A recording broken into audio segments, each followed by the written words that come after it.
We're all set for the next chapter. Yeah, I was just about to come find you. Let's see what it says. Now sprout to life the story's seeds, stirred by wind-born melodies. Then on that breeze the music leaves, fading into distant memories. Seek the place where wind and tale entwine, and once there, make 3 riddles into verse, and 3 melodies into song. For in poetry and song will this story start to blossom. Come on! Another riddle? All that talk about wind and melodies? What do you think the answer could be?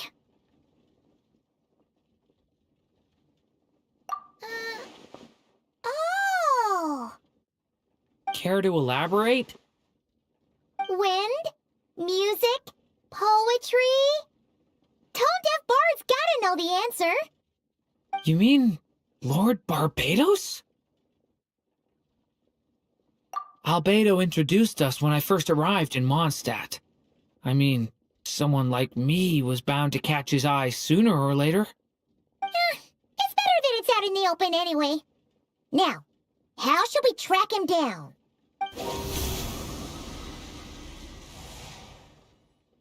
I'm pretty sure he's already caught wind of what's going on here. Why don't we just see where the wind takes us? Right. He definitely makes it easy to forget he's a real god sometimes.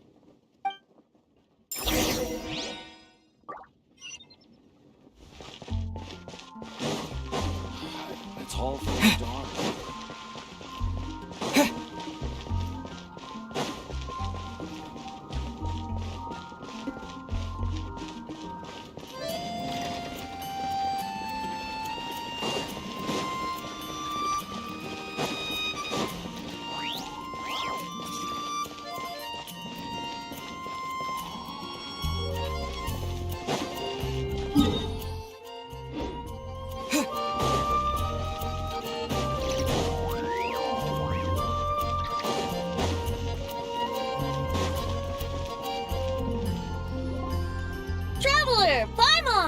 What a sight for sore eyes!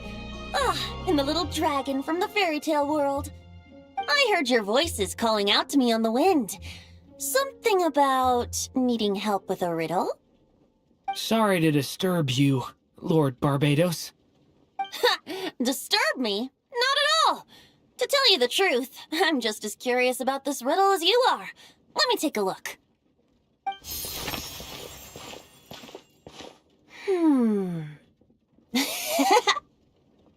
What is it? Did you figure out the answer? 3 riddles and 3 melodies. That sure takes me back. The answer you seek lies hidden in memory. Looks like running to Tone-Deaf Bard was the right call after all. Long ago, those mages came to Mondstadt, seeking to test their strength against mine. But I replied, let us make music, not war, and resolve our conflicts through song. So I strummed my lyre and sang them this verse. O wind, welcome now, my guests. Pass through verdant leaves unseen, where shape your formless self may take, and offer offer up a graceful scene, a fleeting gift for welcome's sake. Leap at the edge of a sea of clouds where land meets sky and sky meets ground. There frighten off the noisy crowds and bring my guests a calm profound. Fly beneath the stars up high where mortal noise is swept aside, that my dear guests with starry eyes may share the dreams they hold inside.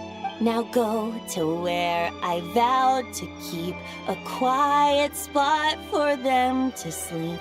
No clash, no contest bars the way, just tea and mirth to fill the day. There you have it, the 3 melodies. As for the answers to those 3 riddles, I trust you can guess them by now. The woods, the edge of a cliff, and the sky? Correct! Funnily enough, your mother was also the first to solve it, all that time ago. There must be some kind of special rapport between those who write stories and those who sing them. The woods, a cliff, and the sky. Oh! So that's where it is! I suppose the spot that answer points to is where you're headed next.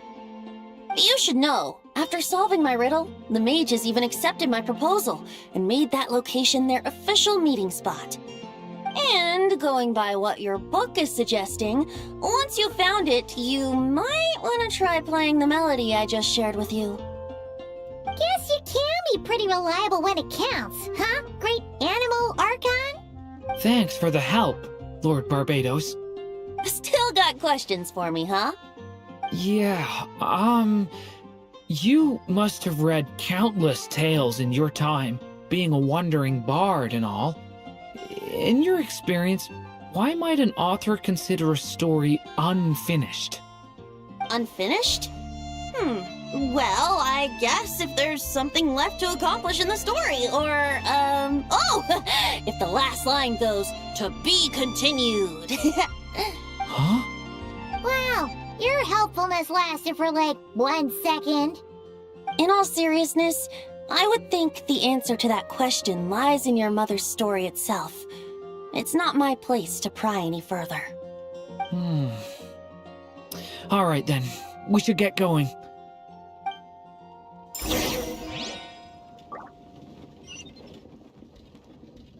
I wonder when their next meeting will be.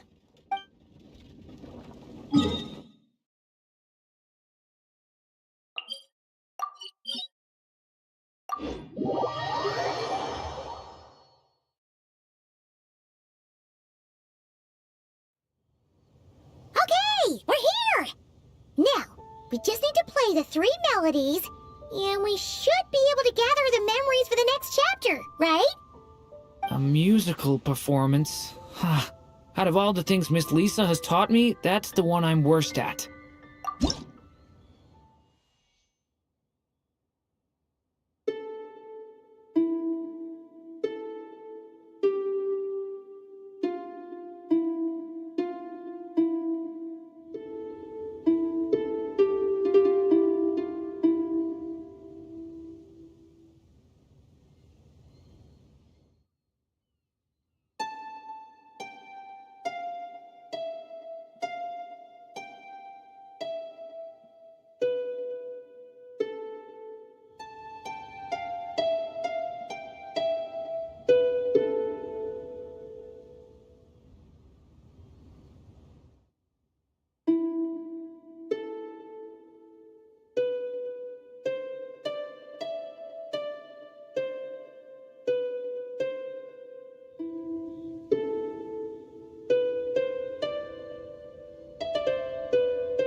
Even a war that shook the world could not halt the witches' gatherings.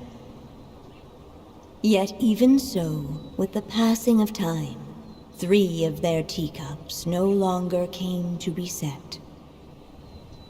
The witches did not linger long in sorrow, for the Story Witch had brought glad tidings of her own. Born was her dragon child, safe and sound. Her fellow witches offered up their blessings, eagerly debating how to celebrate the child's birth.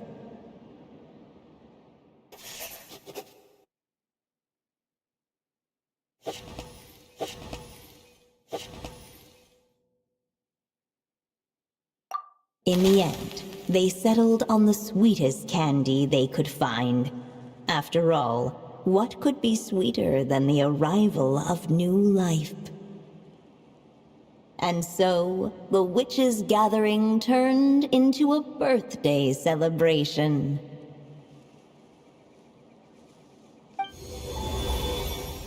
So, we're back in the story world, huh?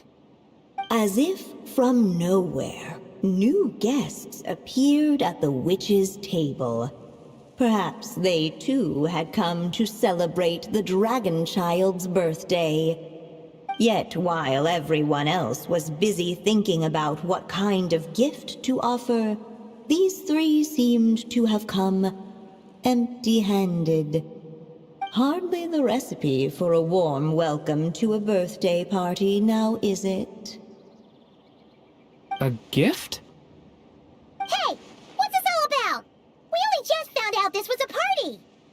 While the guests voiced their complaints and grievances, perhaps they should have been wondering what kind of gift to give instead. So, we need to bring a gift to advance the story? But where are we supposed to get something like that? Perhaps it would be a good idea to have a look around. Why didn't you just say so?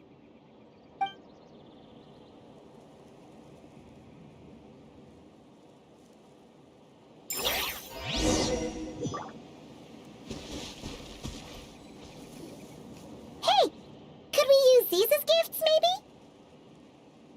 At last, the guests found something to give the dragon child. Guess that's a yes then. Which one should we go for? Still, the guests wondered what kind of gift might the little dragon really want. Should they put a warrior's sword in his hand and send him out on an unstoppable quest to save the world? Or perhaps a wandering hero's slingshot and the promise of a life of endless, uncharted adventure? Or maybe even a scholar's tome and the chance to take on all the world's unsolved mysteries. Okay. Wow. That's a lot of pressure all of a sudden. Oh yeah! Technically, we're actually picking a gift for you. So, which one would you prefer? You want me to choose? Wow, this feels kinda special. How come? For as long as I can remember, I've spent most of my time living in the stories my mother created. I always thought my mother had everything written out for me already, just like the toy figures in Constellation Metropole. What I wanted to do with my own future. That's something I've never really thought about. What did I want back then? This is the first time I've ever asked myself that question. Sounds like this is the perfect opportunity to answer it then. It's been a while since you left Simulanka, and after everything that's happened, it might be about time to start thinking about your future. Then let me give it some thought.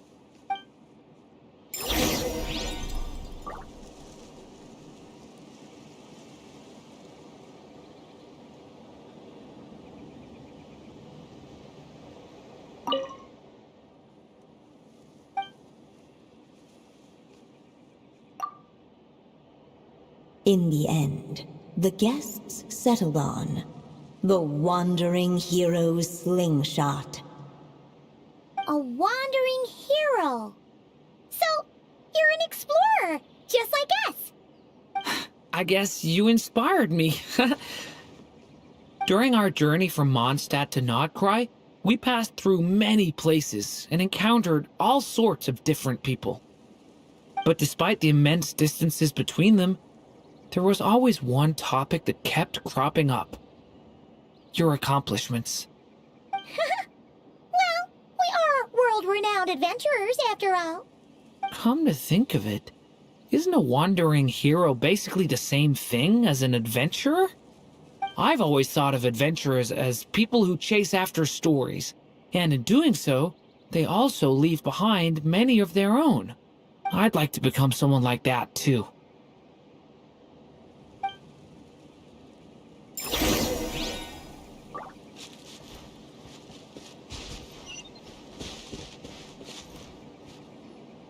All right. They should let us in now that we've got a gift, right? Hello there. Brought a gift this time. The newly arrived guest presented his gift, wishing the little dragon a future as a wandering hero, free and unburdened. Accepting the guest's blessing, the Story Witch invited him and his friends to take their place around the table.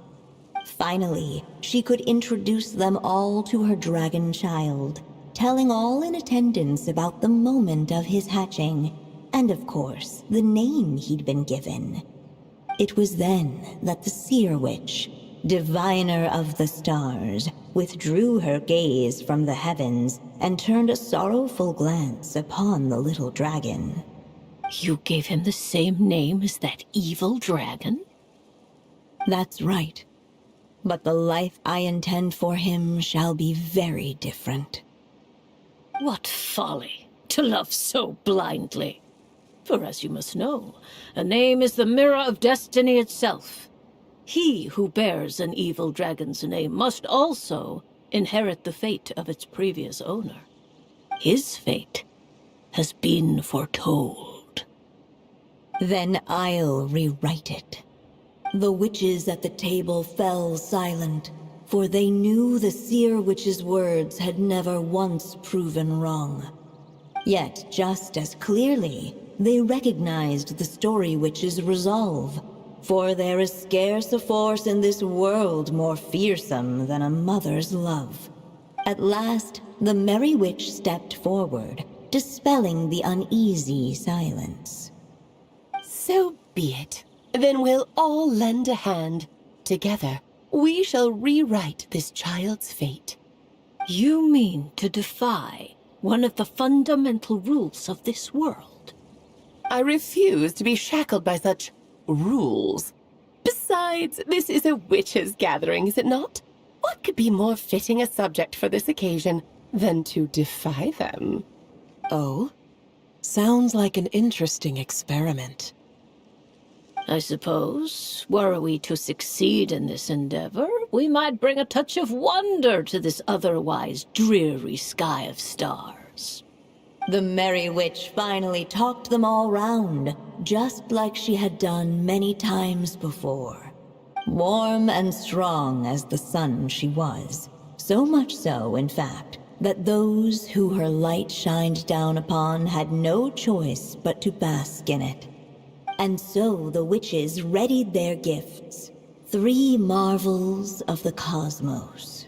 For this child, I shall decipher the ravings of the heavens and lay bare before him the trickery of fate.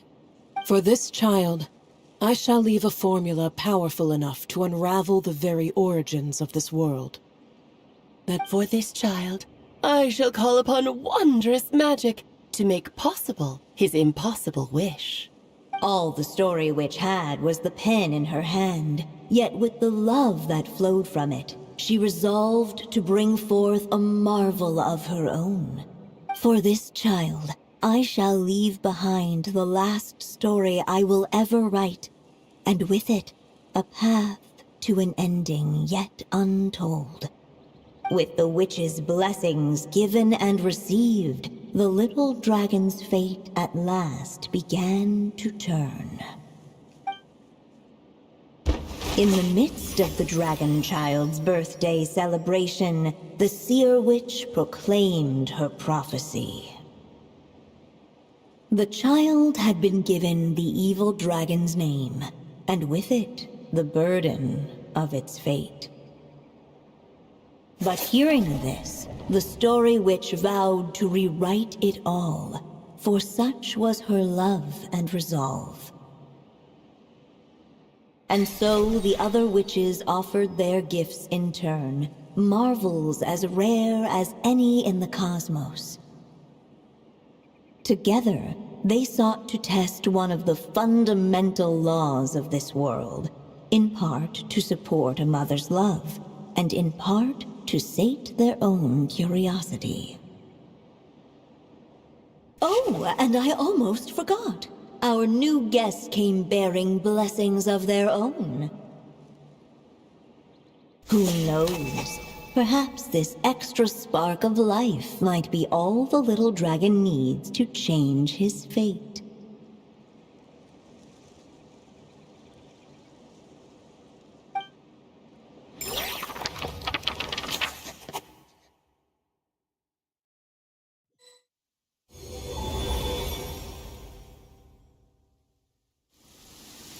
Yep, looks like we've completed this chapter too.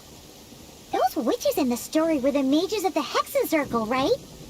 They sure seem to care a lot about you, Durin. But, Paimon kinda had trouble following their conversation. Just a bunch of mystery, as usual. The evil dragon's fate. Oh, is that what you're worried about? But didn't we already take care of that? Ah, the mages must have had a hand in that, too. Also, I was just thinking, which part of the story are we even meant to be completing? Oh, it feels less like we're filling in the gaps and more like we're adding something new altogether. But we use the ink, right? And the book hasn't given us any more clues, so that must mean our task is complete. At least for now. Yeah, I guess we're doing something right.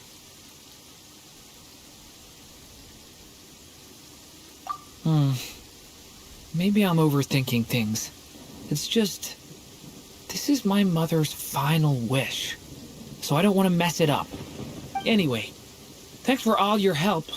I'll let you know as soon as the book reveals a hint about the next chapter. Okay then. See you in the next chapter.